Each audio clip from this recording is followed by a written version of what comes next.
Vem pro novo. PoaCast.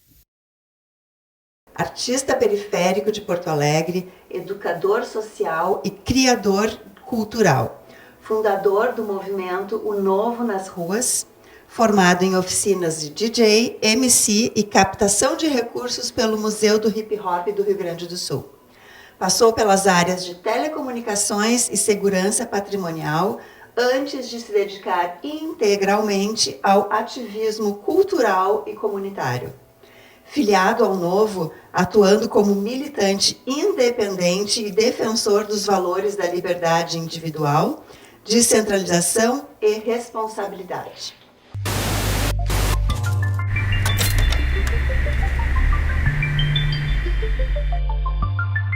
Oi, Júlio, tudo bem? Conta como foi a tua infância e juventude na periferia e nos diz quantos anos tu tem. Tudo bem, Larissa? Tudo bem, pessoal do Novo? Eu tenho 22 anos. Hoje eu venho aqui para contar um pouco da minha história, né? Uma história recente, uma história de alguém que está começando, né?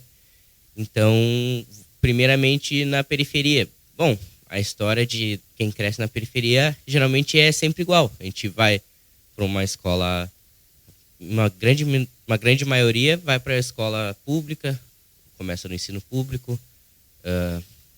Tem várias questões de...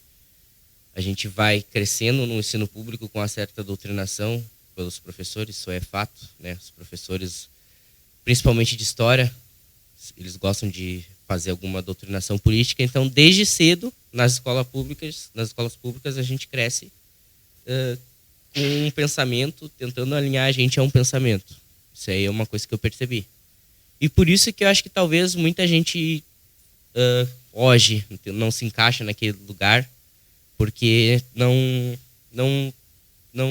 elas simplesmente não se encaixam, não na realidade que elas vivem. É uma coisa, dentro da periferia é uma coisa, dentro da escola é uma coisa totalmente diferente.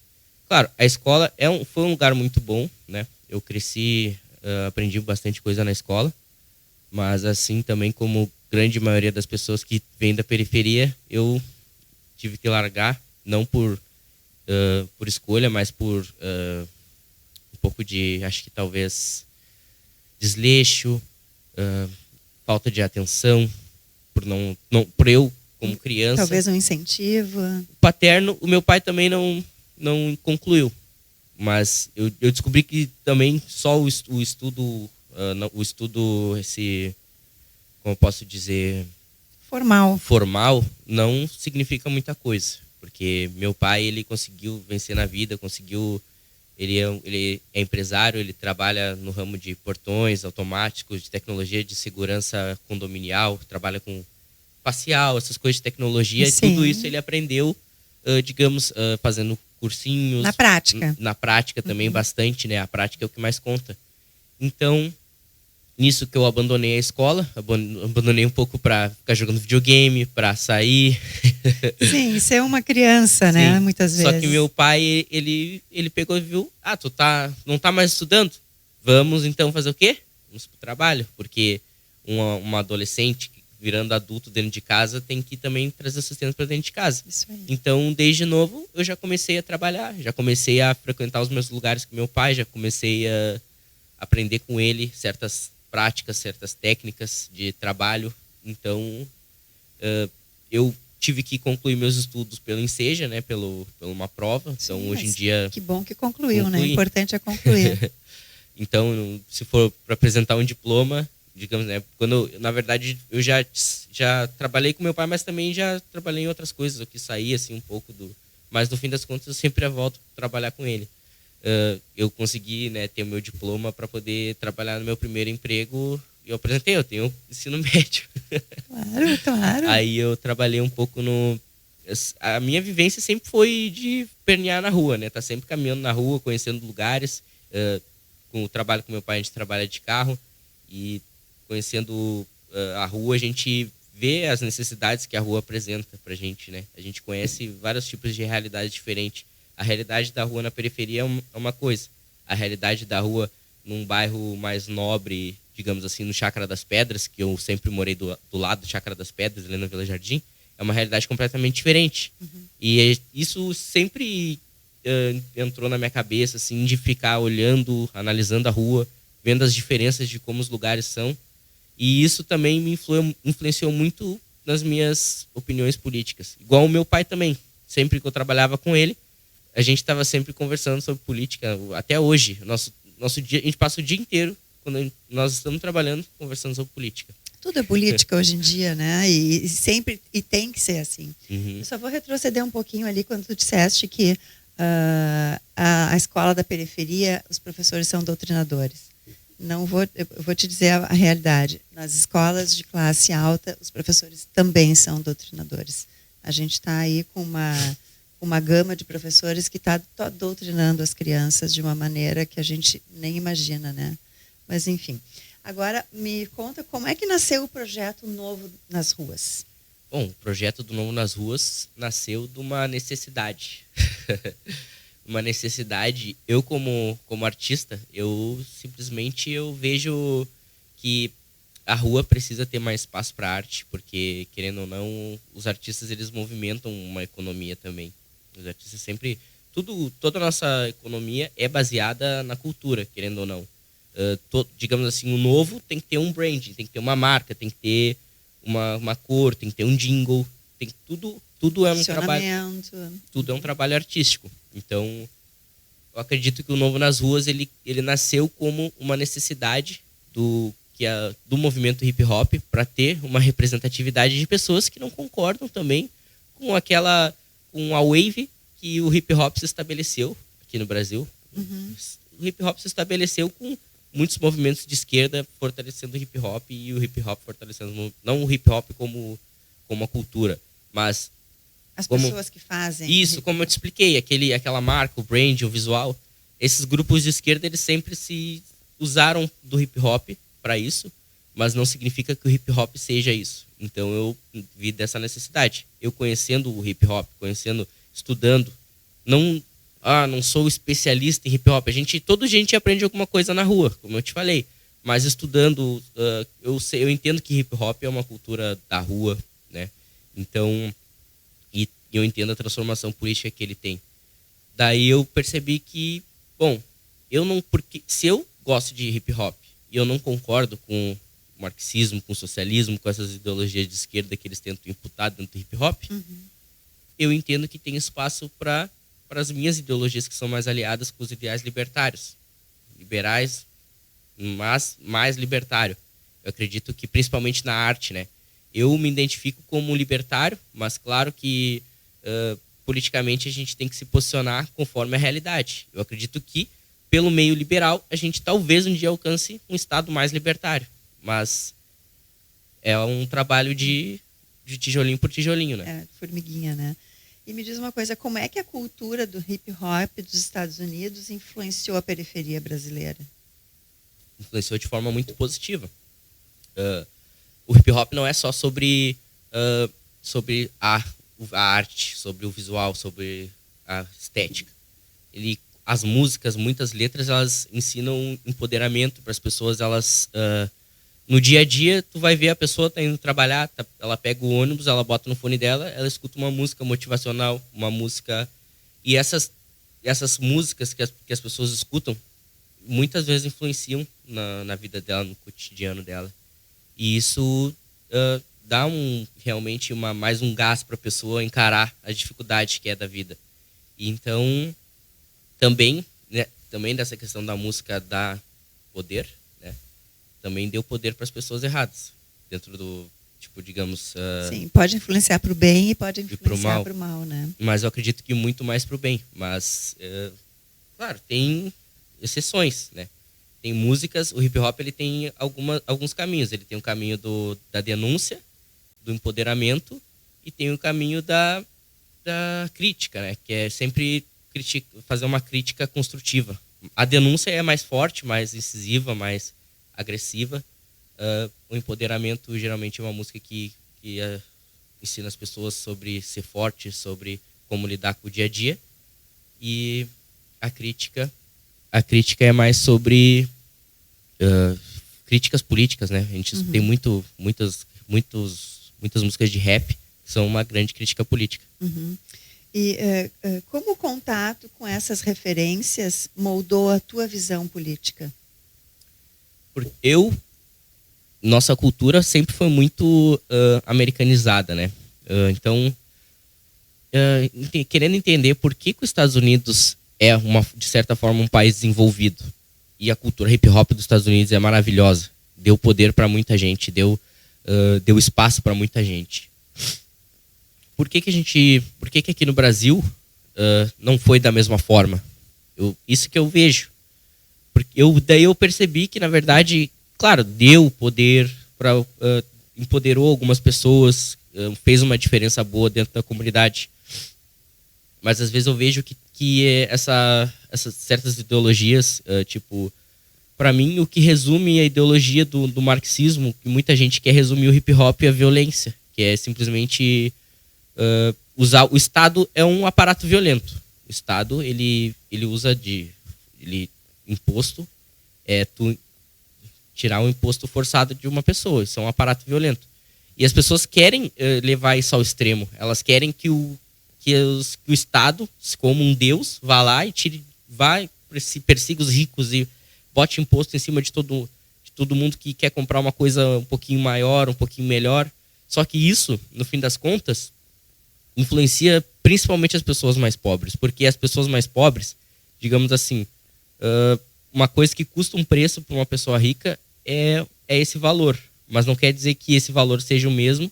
A partir de daqui a uns anos, uma tecnologia, digamos assim, vai ficar mais acessível conforme vai passando o tempo, conforme o mercado vai se desenvolvendo, e certas tecnologias ficam mais acessíveis para pessoas mais pobres. Só que com o Estado colocando imposto em cima das tecnologias e taxando os ricos, taxando empresas, isso aí acaba sempre pesando no bolso do consumidor, que o consumidor sempre é a pessoa que está na base, né, da pirâmide, a pessoa que está, digamos assim, o mercado alimentício.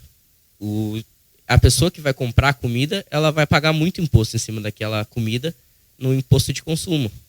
Mas todo mundo compra comida, todo mundo compra comida. Não importa se é rico ou se é pobre, né? Mas ainda o nosso estado ainda até dá umas regalias para o agronegócio, mas poderia ser não só o agronegócio. Poderia ser outras indústrias também, né? Mas o agro é uma coisa boa aqui no Brasil, eu acho uma coisa positiva.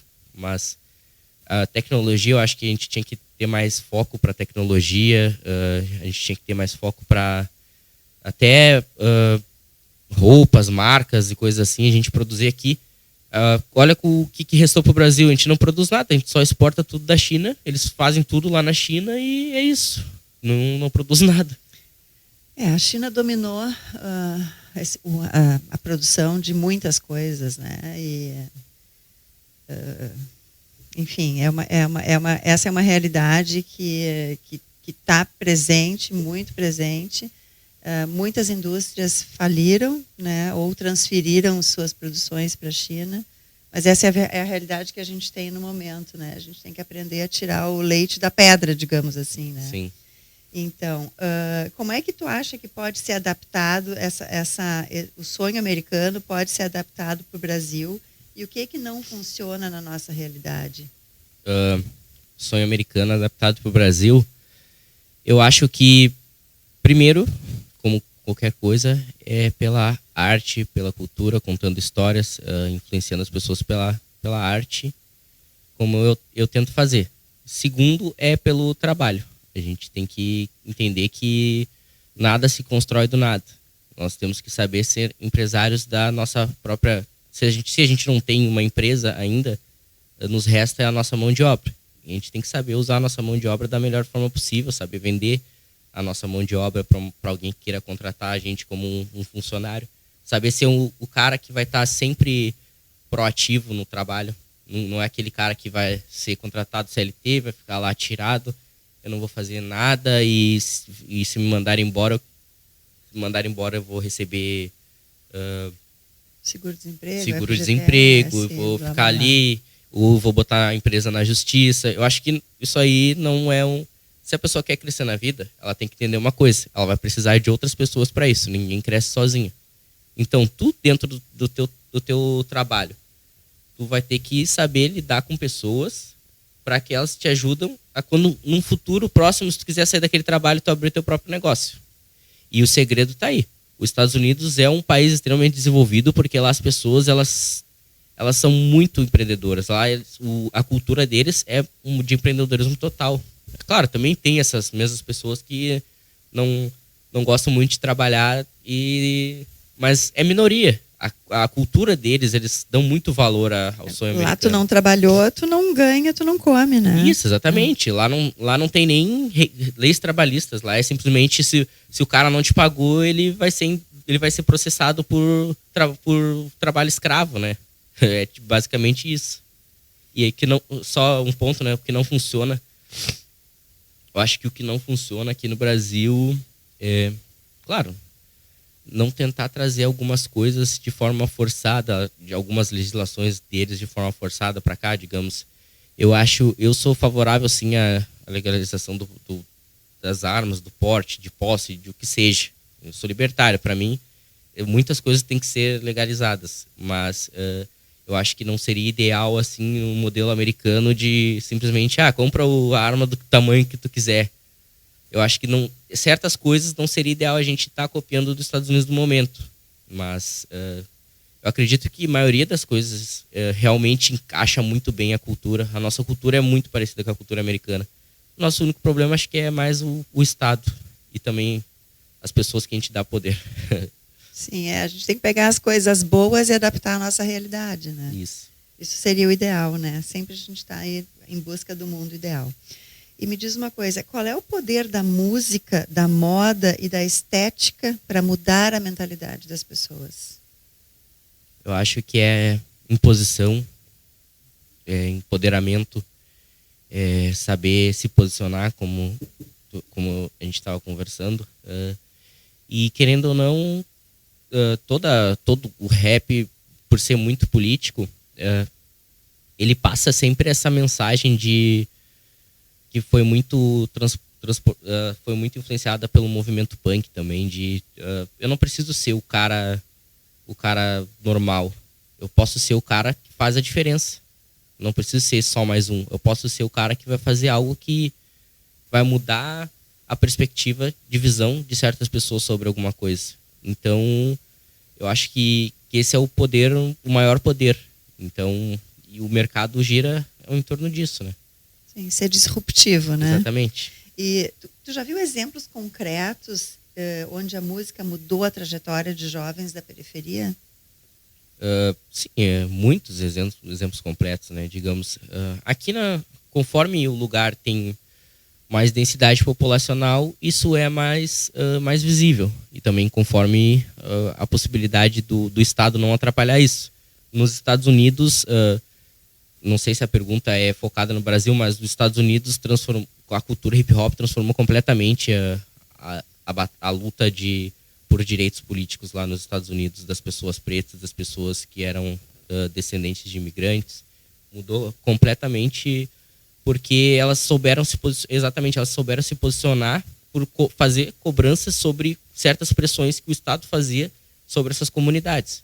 Então isso foi sim uma luta do movimento hip hop nos Estados Unidos. O hip hop nasceu nos anos 70 nos Estados Unidos. Ele começou a engatinhar e ter um mercado e ter artistas aqui final dos anos 80. Então tudo é pequenos passos. Hoje em dia muita gente ganhou a vida com música, com arte. Tem vários artistas que eu gosto muito. Um exemplo de um artista que eu admiro como artista e como ele fez a diferença na vida dele, na quebrada dele, com outros artistas também que fazem, que cada um puxa e cada um puxa a sua quebrada e faz a diferença lá. O Felipe Ret é um cara que eu admiro pra caramba. As letras dele são bem libertárias. Sim. Por que tu acha que as ideias de liberdade têm tanta dificuldade de chegar na quebrada? Bom, porque às vezes é uma ideia muito, de certa forma, elitizada. É uma ideia que as pessoas enxergam como elitizada e não se encaixam.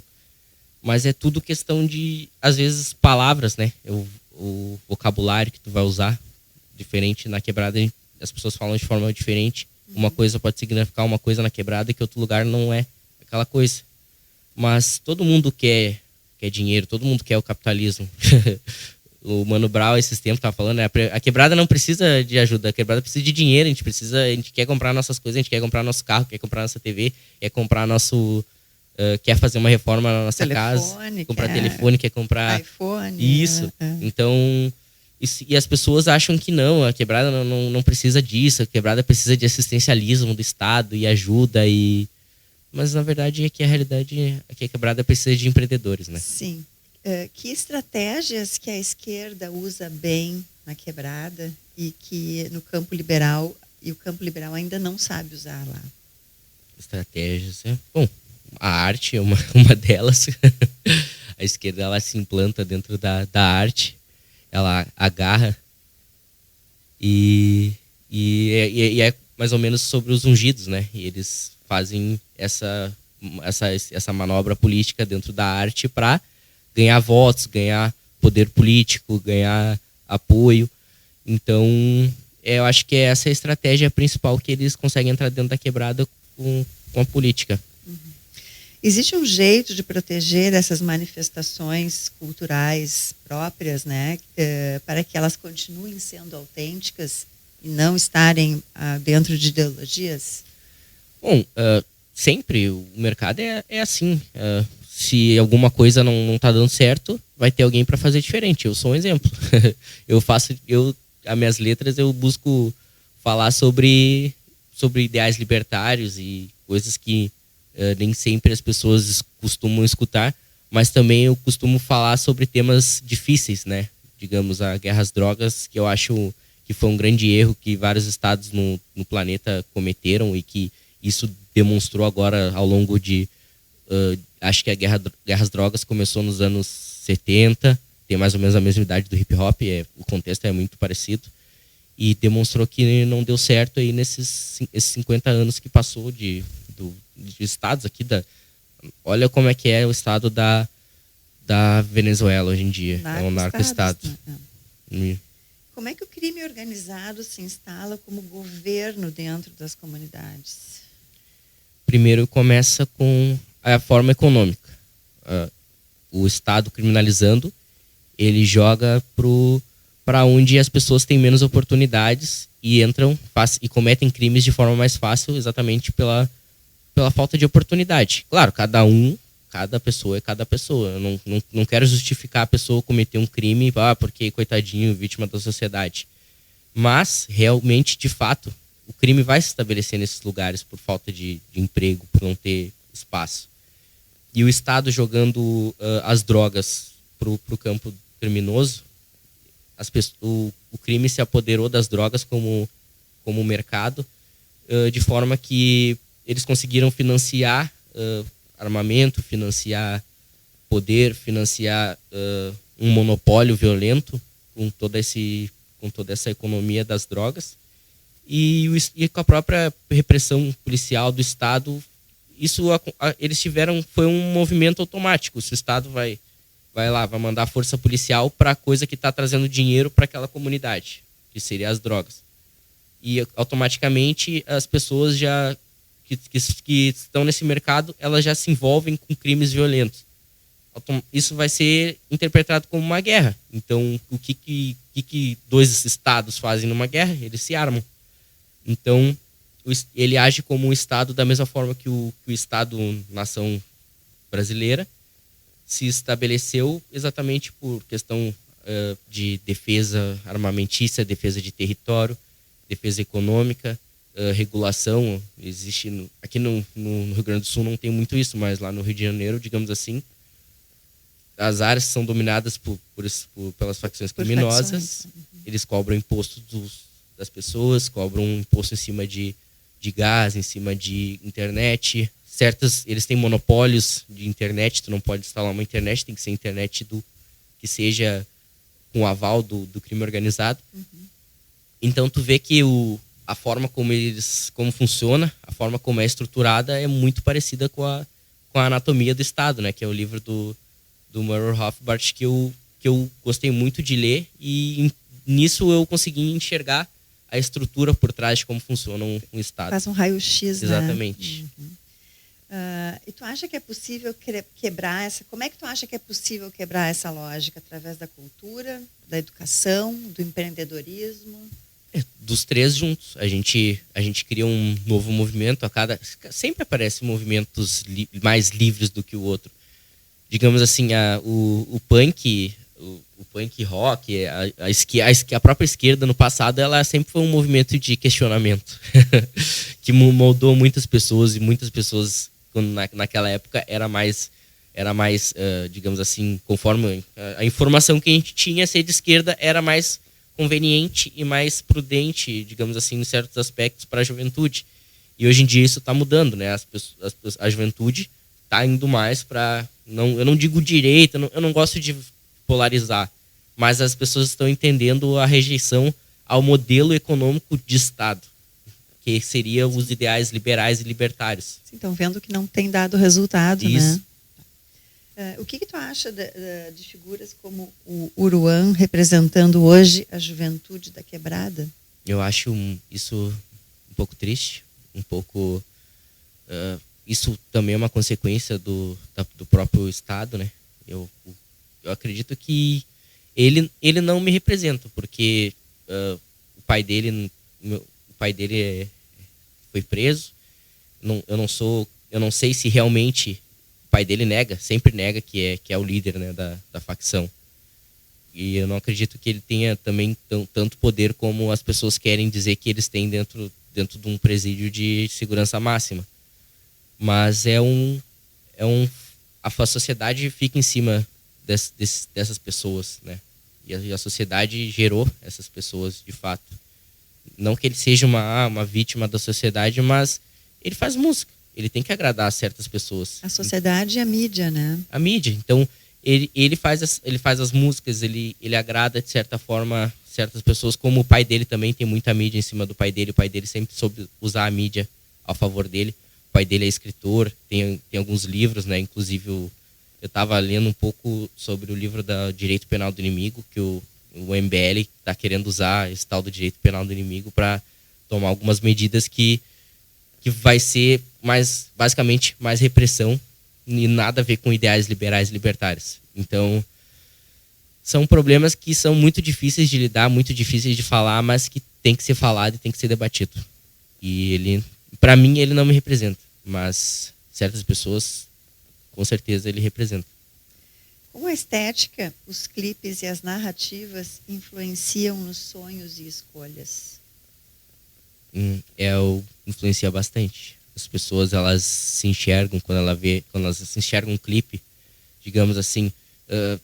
Nos Estados Unidos começou o primeiro clipe assim de hip hop que chocou as pessoas e elas se questionaram, foi The Message, né, do grupo eu esqueci o nome do grupo, mas o DJ lá era o Grandmaster Flash, que começou, que inventou as técnicas de scratch, de escutar o som e tudo mais, né? Ele não inventou, mas foi ali bem no começo do hip hop. Popularizou, né? Isso. E aquela música trazia uma letra chocante, que muitas pessoas se identificavam com aquilo, que contava sobre uma dificuldade da vida. E também mostrava uma estética, mostrando uma realidade nua e crua, sem filtros, sabe? E daí, nisso, o hip hop foi evoluindo, além de mostrar essa realidade, fazendo clipes mostrando ostentação. Mas é que, querendo ou não, a ostentação é uma coisa muito vazia, né? Mas, que nem eu falei, as pessoas querem dinheiro. É o que movimenta elas. Move o mundo, né? O que o Novo pode fazer para apoiar esse movimento? O Novo, eu acredito que como um coletivo de pessoas, ele pode estar sendo uma ponte para todo mundo se ajudar, assim como eu vou querer ajudar esse podcast, assim como eu vou querer dar apoio, mostrar os políticos novos para minha comunidade, ou levar eles para outras comunidades que eu conheço, e fazer um ciclo social de autoajuda. Eu acredito que o Novo tem bastante gente engajada em querer fazer a mudança, e também tem que ter gente engajada em querer também entender um pouco de uma realidade diferente e entrar dentro dessa realidade, né? Acho que é assim que o Novo poderia ajudar, como com as pessoas dentro do partido, né? Sim, construir um novo Brasil, né? Isso. Isso aí. Agora vamos fazer um bate-bola. Um artista que te inspira. O Felipe Rett. Ele me inspira. Uma música que te define hoje. Uma música que me define hoje... a música que me define hoje... Eu acho que uma música minha, né? Que tem um palavrão, não sei se a gente pode falar, mas... Que se for do STF. É a música que me define hoje, porque pra mim, a toga não me representa, nunca representou a quebrada, a toga, então, né? E não tem muito o que falar. Sim. Adorei o nome da música. Uma conquista que mais te orgulha? Uma conquista que mais me orgulha é minha família, que não é uma conquista, né? Foi me dada, mas tem a minha esposa, a gente não é casado ainda no papel, mas eu moro com ela. E ela tá do meu lado, me orgulha. É simplesmente isso. Que legal. Um conselho para os jovens da periferia? O conselho é: não vai para grupo. Segue o teu caminho, trabalha, corre. Quer ser artista também, tem que ter muito corre por trás disso. E não é só trabalho remunerado, muito trabalho voluntário também. Nunca corre pelo dinheiro, corre pelos teus ideais. É isso que eu passo, que eu quero passar para as pessoas. Muito legal. Querido Spengler, muito obrigada pela tua participação hoje aqui. Tu nos trouxe a tua história, a tua vivência, os teus pensamentos, os teus ideais. Isso é uma coisa que é importante para nós, que o novo é para todos, que acreditam que a mudança vem da liberdade, da responsabilidade e da ação prática. Se filie ao novo, participe das nossas ações e venha ajudar a transformar a comunidade de dentro para fora. Feliz no novo. De baixo para cima. Muito obrigado, Larissa. Muito obrigada, querido. Até a próxima. Até a próxima. Até a próxima.